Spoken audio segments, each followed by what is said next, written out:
नमस्कार, स्वागत है आप सभी का। देखो, इस चैप्टर के हमने एनसीईआरटी क्वेश्चंस भी कर लिए हैं और चैप्टर भी अच्छे से पढ़ लिया है। आज मैं आपको वो क्वेश्चंस कराऊंगा जो या तो आपसे प्रीवियस ईयर में पूछे गए हैं या आपके लिए इम्पोर्टेंट हैं। ठीक है, क्योंकि इस चैप्टर से जितने भी क्वेश्चन आपके लिए इंपॉर्टेंट हो सकते हैं या प्रीवियस ईयर में आए हैं, वो सारे आज हम इस वीडियो में करेंगे। देखो, इसमें फर्स्ट क्वेश्चन है, भारत में सड़कों का वितरण समरूप क्यों नहीं है? उदाहरणों सहित व्याख्या कीजिए। कई बार आपके एग्जाम्स में आपसे खुद सोचने वाले क्वेश्चन भी पूछ लेते हैं। देखो, हमने सिर्फ सड़कों के बारे में पढ़ा है, चैप्टर में तो हमें यही पढ़ाया गया ना कि भारत में कौन कौन से हाईवे हैं, कौन कौन सी मेन चीज़ें हैं। सिर्फ सिंपली हमें थोड़ा बहुत सड़कों के बारे में बताया है, पर क्वेश्चन कैसे पूछ लिया आपसे, भारत में सड़कों का वितरण समरूप क्यों नहीं है, यानी कि एक जैसा क्यों नहीं है, ये बताओ। कहीं पर कच्ची सड़कें हैं, कहीं पर पक्की हैं, कहीं पर ज़्यादा हैं, कहीं पर कम है, ये बात पूछिए आपसे। तो अगर आपको सड़कों के बारे में नॉलेज है तो आप अपने आप लिख सकते हो ना इन चीज़ों को। तो इस क्वेश्चन में आपसे सिंपली ये पूछा है कि सड़कों का वितरण यानी सड़कें जो है भारत में, उनका डिस्ट्रीब्यूशन इक्वल क्यों नहीं है। इसमें देखो, पहला पॉइंट, सड़कों का घनत्व जम्मू कश्मीर में मात्र 10.45 किलोमीटर से लेकर केरल में 387.23 किलोमीटर तक मिलता है। कह रहे हैं कि कश्मीर में तो इतना कम है, केवल 10.45 किलोमीटर के आसपास, और केरल में 387 से भी ज़्यादा है। तो ये क्या दिख रहा है हमें? डिफरेंस दिख रहा है ना कि एक पहाड़ी एरिया है, एक प्लेन एरिया है, तो अंतर तो होगा ही। इस टाइप के कुछ एग्जाम्पल देने हैं और आपको सिंपली यही बताना है कि जोग्राफिकल कंडीशन भी होती है जिनकी वजह से जो सड़क है उनका डिस्ट्रीब्यूशन अलग अलग होता है। पहले पॉइंट में ये बात दिख रही है हमें कि ज्योग्राफी की वजह से कश्मीर में तो पहाड़ वगैरह ज़्यादा है, तो वहाँ पे कैसे सड़कें ज़्यादा होंगी, और केरल में प्लेन एरिया है तो वहाँ पे सड़कें तो ज़्यादा होंगी। तो ज्योग्राफिकल कंडीशन जो है वो बहुत डिसाइड करती हैं कि कहाँ पर सड़कें कम हैं, कहाँ पर नहीं हैं। सेकंड पॉइंट देखो, भारत में सड़कों का औसत राष्ट्रीय घनत्व 75.42 किलोमीटर से लेकर केरल में 387.24 किलोमीटर प्रति 1000 वर्ग किलोमीटर में है। डेंसिटी बता रहे हैं कि कितनी सड़कें हैं, 1000 वर्ग किलोमीटर एरिया में कितनी सड़कें हैं। कहने अगर हम पूरे भारत का कैलकुलेट करें ना तो 75.42 किलोमीटर निकलता है। ये केरल में ज़्यादा है, इसीलिए केरल का एग्जाम्पल आपको बार बार दे रहे हैं। अधिकतर उत्तरी राज्यों तथा प्रमुख दक्षिणी राज्यों में सड़कों का घनत्व ऊँचा है। मेनली हमारे यहाँ पे सड़क जो है ज़्यादा कहाँ पे है, या तो हमारी जो नॉर्थ इंडिया है वहाँ पे, जिसमें कि पंजाब, हरियाणा, दिल्ली, उसके बाद ये यूपी, ये वाला जो एरिया है यहाँ पे ज़्यादा है, या फिर दक्षिण भारत के कुछ राज्य हैं जैसे कि केरल है, वहाँ पे भी सड़कों का घनत्व ज़्यादा है। तो यही इस पॉइंट में कह रहे हैं कि या तो उत्तरी राज्यों में या दक्षिण भारत के कुछ राज्यों में। फोर्थ पॉइंट देखो, हिमालयी पर्वतीय क्षेत्रों यानी जो हिमालय के पहाड़ हैं पूरे, वहाँ पे तो कम होना ही है। उत्तर पूर्वी क्षेत्रों यानी कि जो नॉर्थ ईस्ट में हमारे स्टेट पड़ते हैं, असम, मेघालय, नागालैंड, सिक्किम, ये वाला एरिया, मध्य प्रदेश और राजस्थान में सड़कों का घनत्व कम है। ठीक है, इन जगहों पर सड़कें कम हैं। उसके बाद फिफ्थ पॉइंट, मैदानी क्षेत्रों में सड़कों का निर्माण आसान तथा सस्ता होता है। वही बात आ गई ना, अब प्लेन एरिया होगा और जनसंख्या ज़्यादा होगी तो सड़कें भी ज़्यादा बनानी पड़ेंगी। तो मैदानी क्षेत्रों में जो सड़कें हैं उनका निर्माण आसान होता है और सस्ता भी होता है, इसीलिए यहाँ पे सड़कें ज़्यादा मिलती हैं हमें। तो यही कुछ सिंपल से पॉइंट थे। आपको 2-4 फैक्ट पता होने चाहिए कि कितनी सड़कें हैं कितनी नहीं, तो आप आराम से इनका आंसर लिख सकते हो। आपको यही बताना था कि ज्योग्राफिकल कंडीशन होती है, कहीं पे पहाड़ हैं, कहीं पे प्लेन है। पहाड़ों में मुश्किल होता है सड़कें बनाना, खर्चा ज़्यादा आता है और ज़्यादा ज़रूरत भी नहीं है। जब आदमी नहीं रहते वहाँ पे ज़्यादा, तो सड़कें बना के करेंगे क्या, वहाँ पे पैसा क्यों लगाएं ज़्यादा। जहाँ पे प्लेन एरिया है वहाँ पे सड़कें बनाना इजी है और रिक्वायरमेंट भी है, इसीलिए उस एरिया में ज़्यादा सड़कें होती हैं। अपनी लैंग्वेज में भी आप इस क्वेश्चन को आराम से लिख सकते हो। आपको मेनली इस क्वेश्चन में ज्योग्राफिकल कंडीशंस के बारे में ही बताना है कि अलग अलग एरिया में अलग अलग ज्योग्राफिकल कंडीशन है, इसी वजह से वहाँ पे सड़कों का घनत्व या सड़कों का वितरण जो है वो भी असमान है। नेक्स्ट क्वेश्चन देखो, भारत में राष्ट्रीय महामार्गों की गुणवत्ता सुधारने के लिए कौन सी शीर्ष संस्था है? शीर्ष का मतलब टॉप, संस्था मतलब ऑर्गेनाइजेशन, यानी कि सबसे मेन ऑर्गेनाइजेशन कौन सी है। राष्ट्रीय महामार्गों के महत्व की परख कीजिए। इसमें आपको हाईवेज़ के बारे में पता होना चाहिए और आपको ये पता होना चाहिए कि कौन सी ऑर्गेनाइजेशन हाईवेज़ को बनाती है, उनको मैनेज करती है। तो इसका आंसर क्या है? NHAI पढ़ाया था ना मैंने, national highway authority of India. यही है वो जो कि सारे हाईवेज़ की देखरेख करती है, उनको बनाना, उनको मैनेज करना सारा NHAI का काम है। तो भारतीय राष्ट्रीय महामार्ग प्राधिकरण यानी कि national highway authority of India देश में सड़कों की गुणवत्ता सुधारने के लिए शीर्ष संस्था है। ठीक है, देश में सड़कों का काम कौन करती है? NHAI करती है। राष्ट्रीय महामार्गों का महत्व, ये सड़कें देश की मुख्य सड़कें हैं, जो हाईवेज़ हैं हमारे वो सबसे मेन सड़कें हैं देश की। ये सड़कें राज्यों की राजधानियों, प्रमुख नगरों, महत्वपूर्ण पत्तनों तथा रेलवे जंक्शनों को जोड़ती हैं। ये जो हाईवेज हैं ये आपस में दो दो राज्यों को, मेन मेन पोर्ट्स को, मेन मेन सिटीज़ को आपस में जोड़ती हैं। इन सड़कों का व्यापारिक तथा सामरिक महत्व है। इन सड़कों का व्यापार के पर्पज से भी बहुत रोल है और वैसे भी हमारे ज़िंदगी में बहुत रोल है। ये सड़कें केंद्र द्वारा निर्मित तथा अनुरक्षित की जाती हैं। जितने भी हमारे हाईवेज़ हैं, नेशनल हाईवेज़ जो हैं, उनको सेंट्रल गवर्नमेंट जो है वो संभालती है। NHAI जो है वो सेंट्रल गवर्नमेंट की एजेंसी है, ठीक है। बाकी जो छोटे हाईवे होते हैं या शहर की सड़कें होती हैं छोटी वाली, उनको स्टेट गवर्नमेंट ही देखती है, पर जो हाईवेज़ होते हैं बड़े वाले, उनको हमारी सेंट्रल गवर्नमेंट देखती है। तो यही कह रहे हैं कि इन सड़कों को केंद्र सरकार देखती है, क्योंकि इसमें आपसे पूछा गया था राष्ट्रीय महामार्गों के बारे में, यानी हाईवेज़ के बारे में। सिर्फ सड़कों के बारे में नहीं पूछा था, सड़कों में से जो हाईवे होते हैं, नेशनल हाईवेज़, उनको कौन संभालता है ये पूछा था आपसे क्वेश्चन में। तो उनको संभालने का काम होता है NHAI का। इन सड़कों का उपयोग अंतर्राज्यीय परिवहन तथा सामरिक क्षेत्रों तक रक्षा सामग्री व सेना के आवागमन के लिए होता है। जो भी एरिया हमारे लिए इंपॉर्टेंस रखते हों वो होते हैं सामरिक क्षेत्र। तो ये जो सड़कें हैं इनका यूज़ अंतर्राज्यीय परिवहन यानी कि एक स्टेट से दूसरे स्टेट जाने में और मेन मेन जगहों पर सुरक्षा पहुंचाने में या सेना के आवागमन के लिए, हर एक चीज़ के लिए इन सड़कों का यूज़ होता है। ये सड़कें भारत के कुल यातायात का 40% भाग का वहन करती हैं। जितना भी ट्रांसपोर्टेशन होता है भारत में उसमें से लगभग 40% इन्हीं नेशनल हाईवेज से होता है। हाईवे पर कितने ट्रक वगैरह चलते रहते हैं हमेशा, तो वहाँ से कितना ट्रांसपोर्ट होता है हमारा। आप देखते हो ना हाईवेज पे ट्रक वगैरह आपको बहुत मिलते हैं, तो कितना बड़ा रोल है व्यापार में भी इन हाईवेज का, ठीक है। एक स्टेट का माल दूसरे स्टेट में भेजना, अगर हाईवे ना हो ना तो सारी चीज़ें बंद हो जाएंगी। मान लो कोई चीनी बनाने की फैक्ट्री है, मान लो हरियाणा में, तो यूपी से गन्ना जाएगा वहाँ पे, गन्ना कैसे जाएगा? सड़क के रास्ते से जाएगा। तो अगर सड़क ना हो, ट्रक्स ना हो, ट्रांसपोर्टेशन ना हो तो कैसे पहुँचेगा माल वहाँ तक? तो एक राज्य से दूसरा राज्य जुड़ा हुआ है, सारी चीज़ें इधर से उधर ट्रांसपोर्ट होती हैं। तो व्यापार में भी, सामरिक महत्व भी और हमारी लाइफ में भी, हर एक चीज़ में सड़कों का बहुत बड़ा रोल है और हाईवेज़ का बहुत बड़ा रोल है। और जितने भी नेशनल हाईवे हैं हमारे यहाँ पे उनको NHAI संभालती है। अब देखो नेक्स्ट क्वेश्चन, ये भी इंपॉर्टेंट क्वेश्चन है, देख लो आपसे पूछा भी गया है पहले। क्वेश्चन है सीमांत प्रदेशों में सड़क निर्माण की प्रगति का वर्णन करो। सीमांत प्रदेश मतलब बॉर्डर एरिया, जहाँ पर भी हमारे बॉर्डर है वहाँ पे जो सड़क बनाने का काम है वो कौन करती है?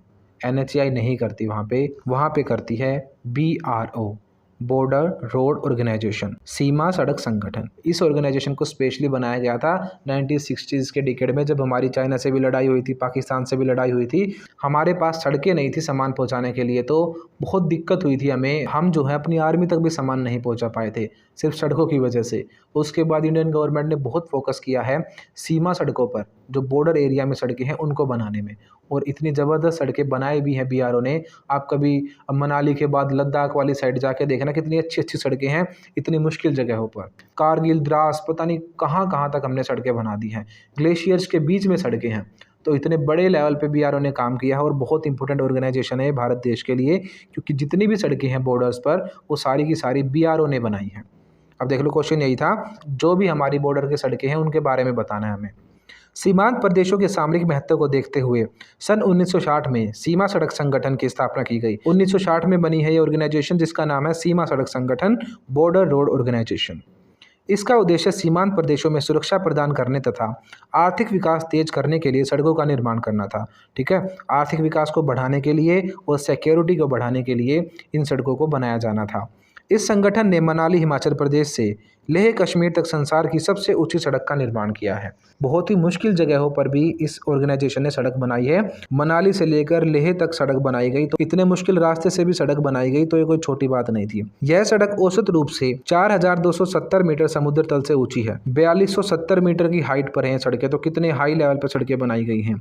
इस संगठन ने भारत चीन सीमा, हिंदुस्तान तिब्बत सीमा सड़क का भी निर्माण किया है। जो हमारा चाइना से बॉर्डर लगता है, तिब्बत से बॉर्डर लगता है, उस एरिया में भी सारी सड़कें किसने बनाई है? BRO ने बनाई है। इस संगठन ने राजस्थान, उत्तर प्रदेश, सिक्किम, असम, मेघालय, नागालैंड सीमांत प्रदेशों में लगभग 40,450 किलोमीटर लंबी सड़कों का निर्माण किया है तथा 35,577 किलोमीटर सड़कों की देखभाल का कार्य किया है। 40,000 किलोमीटर से भी ज़्यादा लंबी सड़कें बनाई हैं इसने, ठीक है। और बाकी जो सड़कें थी उनकी भी देखरेख करती है। तो बॉर्डर एरिया में तो सारा काम BRO संभालती है और वहाँ पर बहुत अच्छी सड़कें, ऐसी ऐसी जगह पर सड़कें BRO ने बनाई है जो कोई सोच भी नहीं सकता। अब देख लो, कई बार आपसे ऐसे भी क्वेश्चन पूछ लेते हैं कि सड़क परिवहन के कौन से गुण हैं और कौन से अवगुण हैं, यानी क्या फ़ायदे हैं क्या नुकसान हैं। देखो, अधिकतर तो फ़ायदे ही हैं सारे सारे, नुकसान तो कुछ भी नहीं है, पर फिर भी क्वेश्चन में पूछा तो हमें कुछ बताने पड़ते हैं। छोटी दूरियों के लिए माल तथा यात्रियों के ढोने में सड़क परिवहन लाभदायक है। अगर हमें थोड़ी दूर जाना हो तो सड़क परिवहन जो है वो बहुत अच्छा है। यह एक प्रकार से पूरक तंत्र है जो ग्रामीण क्षेत्रों को नगरों से जोड़ता है। कह रहा है कि गाँव को शहरों से जोड़ने का काम करती हैं सड़कें। सड़क परिवहन से सामान ग्राहक के घर तक भेजा जा सकता है, यानी हमारे घरों तक जो चीज़ें आती हैं वो सड़क परिवहन की वजह से ही आ पाती हैं। यह एक विश्वसनीय परिवहन साधन है। आराम से कार वगैरह सड़कें जो भी आप चलाना चाहो वो सड़क पर चलती हैं, तो बहुत अच्छा और विश्वसनीय साधन है ये तो हो गई इसकी तारीफ। अब देख लो मुश्किल थोड़ी सी क्या क्या आई है सड़कें बनाने में। कई दुर्गम क्षेत्रों में धरातलीय बाधाओं के कारण सड़कें बनाना कठिन है। पहली कमी हमने क्या बताई कि कई ऐसे एरिया होते हैं जहाँ पर सड़कें बनाना बहुत मुश्किल होता है। दूसरी कमी देख लो भाई, सड़क परिवहन द्वारा अधिक भारी माल नहीं ढोया जा सकता। जितना हैवी माल हम रेलगाड़ियों से और जो पानी के जहाज हैं उनसे ढोते हैं, उतना माल सड़क के जरिए नहीं ढोया जा सकता। ट्रकों में आप क्या क्या भर के ले जाओगे। तो ये कह रहे हैं कि ज़्यादा भारी माल को सड़कों द्वारा नहीं ढोया जाता। वर्षा ऋतु में सड़क परिवहन में कई दुर्घटनाएं हो जाती हैं, और कह रहे हैं भाई एक्सीडेंट्स भी हो जाते हैं। तो 3 कमियां बता दी हैं हमने सड़कों की, और 3-4 अच्छाइयाँ भी बता दी हैं। तो यही आपको बताना था। आप और भी बहुत सारी बातें लिख सकते हो, तो कॉमन क्वेश्चन है बिल्कुल कि क्या क्या सड़कों के फ़ायदे हैं। अब बता दो, किसी भी चीज़ को इधर से उधर भेजना हो तो सड़क ही काम आएगी। हमें कहीं पे जाना हो, ठीक है, शहरों को जोड़ने का काम करती है, नगरों को जोड़ने का काम करती है। पूरे देश में अगर आप कहीं भी जाना चाहो, आना चाहो, दूसरे देशों में आना जाना चाहो, वहाँ तक सड़कें बनी हुई हैं। तो सड़क के तो फ़ायदे ही फ़ायदे हैं। तो फ़ायदे भी हमने बता दिए, नुकसान भी हमने बता दिए। ठीक है, बिल्कुल सिंपल सा इजी सा क्वेश्चन था। आप इसको अपनी लैंग्वेज में आराम से लिख सकते हो। अब देखो नेक्स्ट क्वेश्चन, राष्ट्रीय महामार्ग और राजकीय महामार्ग। राष्ट्रीय मतलब जो कि पूरे देश में फैले हों, और राजकीय मतलब जो कि स्टेटों में हों केवल। तो जब भी स्टेट की सड़कों की बात होगी तो स्टेट हाईवे, और जब भी पूरे देश की सड़कों की बात होगी, यानी कि ऐसी सड़कें जो कई कई स्टेट्स को आपस में जोड़ती हो, वो हो गई नेशनल हाईवे। ठीक है, तो देखो इसमें नेशनल हाईवे में फर्स्ट पॉइंट देखो, ये समस्त देश की प्रमुख सड़कें हैं, यानी पूरे देश में जितनी मेन मेन सड़कें हैं वो क्या हैं, नेशनल हाईवेज। राजकीय में देखो पहला पॉइंट, ये विभिन्न राज्यों की मुख्य सड़कें, यानी कि अलग अलग स्टेट में जो मेन सड़कें हैं उनको क्या बोलते हैं हम, स्टेट हाईवेज। दूसरा पॉइंट है, ये महामार्ग प्रमुख व्यापारिक औद्योगिक नगरों, राजधानियों तथा प्रमुख बंदरगाहों को आपस में मिलाते हैं। मेन मेन जो सिटीज़ हैं, मेन मेन जो पोर्ट हैं, मेन मेन हमारे ट्रेड वाले सेंटर हैं, व्यापार वाले सेंटर हैं, उन सभी को आपस में जोड़ते हैं नेशनल हाईवेज। जैसे आप दिल्ली से मुंबई जा सकते हो, चेन्नई जा सकते हो, हैदराबाद जा सकते हो बाय रोड नेशनल हाईवेज से। तो कश्मीर से लेकर कन्याकुमारी तक हम हाईवेज से जा सकते हैं। तो पूरे देश की शहरों को, मेन मेन सिटीज़ को आपस में मिलाने का काम करते हैं नेशनल हाईवेज। राजकीय में देखो दूसरा पॉइंट, ये महामार्ग विभिन्न राज्यों की राजधानियों को, राज्यों के प्रमुख नगरों व कार्यालय को मिलाते हैं। यानी जो स्टेट के अंदर छोटे हाईवे होते हैं उनको हम बोलते हैं क्या है, राजकीय महामार्ग, जो कि एक राज्य की ही राजधानी को अन्य एरिया से जोड़ती है। जैसे पंजाब की राजधानी अगर चंडीगढ़ है, तो चंडीगढ़ को अगर अमृतसर से जो हाईवे जोड़ रहा है, चंडीगढ़ से अगर आपको पटियाला जाना है, तो जो वो वाली सड़कें हैं वो क्या है, वो स्टेट हाईवेज हैं। थर्ड देखो, ये प्राय केंद्रीय सरकार द्वारा बनाए जाते हैं। जो नेशनल हाईवेज हैं वो कौन बनाती है, सेंट्रल गवर्नमेंट, और इसमें कौन बनाती है, राज्य सरकार। तो इसमें तीसरा पॉइंट लिखा है, ये महामार्ग राज्य सरकारों के अधीन होते हैं। फोर्थ पॉइंट है, भारत में राष्ट्रीय महामार्गों की कुल लंबाई 33,1632 किलोमीटर है। तो दोनों की आपको लेंथ पता होनी चाहिए। अब स्टेट की देख लो, भारत में राजकीय महामार्गों की लंबाई 3,81,000 किलोमीटर है, और ये बढ़ रही है लगातार, क्योंकि सड़कें बनती जा रही हैं, हमेशा प्रोजेक्ट चले रहते हैं, सड़कें बढ़ती जा रही हैं हमेशा, तो ये चीज़ें बढ़ती रहती हैं हमेशा। तो आप जब भी वीडियो को देखो तो एक बार गूगल कर लेना कि सड़कें कितनी है भारत में, लिख देना total length of national highways in India, तो वो नेशनल हाईवेज की आ जाएगी, और total length of state highways in India, तो वो स्टेट हाईवेज की आ जाएगी, क्योंकि ये समय के साथ बढ़ती रहती हैं। तो आप जब भी इस वीडियो को देखो एक बार गूगल कर लेना कि कितनी है प्रेजेंट में, और उसको आप अच्छे से याद कर लेना। तो फोर्थ वाले पॉइंट में आपको गूगल करना है कि प्रेजेंट में भारत में जो हाईवेज है उनकी लेंथ कितनी हो गई है। बाकी सारे पॉइंट एज इट इज रहेंगे, बस आपको लेंथ ध्यान रख लेनी है। ये फिफ्थ पॉइंट देखो, ये आर्थिक तथा सैनिक दृष्टि से महत्वपूर्ण है। नेशनल हाईवेज जो हैं वो हमें इकोनॉमिक फ़ायदा भी देते हैं और सैनिक दृष्टि से भी महत्वपूर्ण है, क्योंकि अलग अलग स्टेट में आपको पता है इधर से उधर सेना का जाना सिक्योरिटी पर्पजेज़ के लिए, या सामान का पहुंचना बॉर्डर एरियाज़ में, वो कैसे हो पाता है, केवल नेशनल हाईवेज़ की वजह से ही हो पाता है। तो सैनिक दृष्टि से भी बहुत महत्वपूर्ण है ये। इसमें देख लो, इसमें लिखा है ये प्रशासकीय दृष्टि से महत्वपूर्ण है, यानी कि एडमिनिस्ट्रेशन संभालने की जब बात आती है तो स्टेट हाईवेज बहुत इंपॉर्टेंट है। 6 पॉइंट देखो, एग्जाम्पल दिया है आपको, शेरशाह सूरी मार्ग एक राष्ट्रीय महामार्ग है जो कि कई स्टेट्स को जोड़ता है। शेरशाह सूरी मार्ग यानी कि GT रोड, जिसे कि हम NH1 भी बोलते हैं। उसके बाद इसमें बताया है अमृतसर से अगर चंडीगढ़ आ रहे हो तो वो क्या है, एक राजकीय महामार्ग है। तो स्टेट के अंदर हो तो राजकीय है, पूरे राष्ट्र यानी पूरे देश के अंदर हो तो राष्ट्रीय है। सिंपल सी बात है। तो ये कुछ मेन बातें थी जो आपको पता होनी चाहिए नेशनल हाईवेज़ में और स्टेट हाईवेज़ में।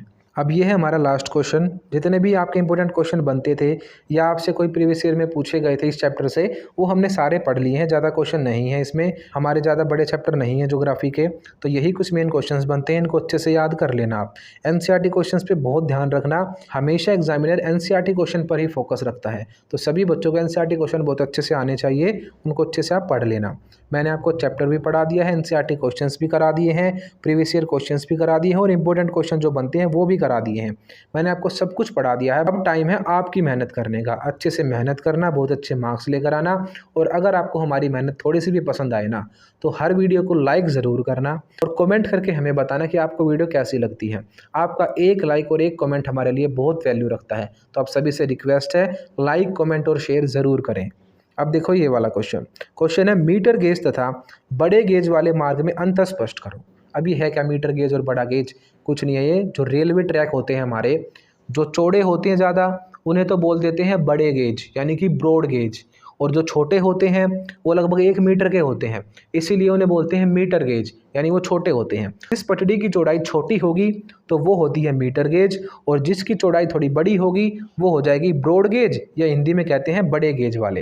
हिंदी में भी आपसे ये पूछ सकते हैं कि मीटर गेज और ब्रॉड गेज के बारे में बताओ। मीटर गेज होते हैं छोटे, ब्रॉड गेज होते हैं बड़े। ब्रॉड का मतलब ही क्या है, बड़ा, और हिंदी में आएगा तो बड़ा गेज आपको पता ही है। अब इनका डिफरेंस देख लो, मीटर गेज पटरी और चौड़ी पटरी।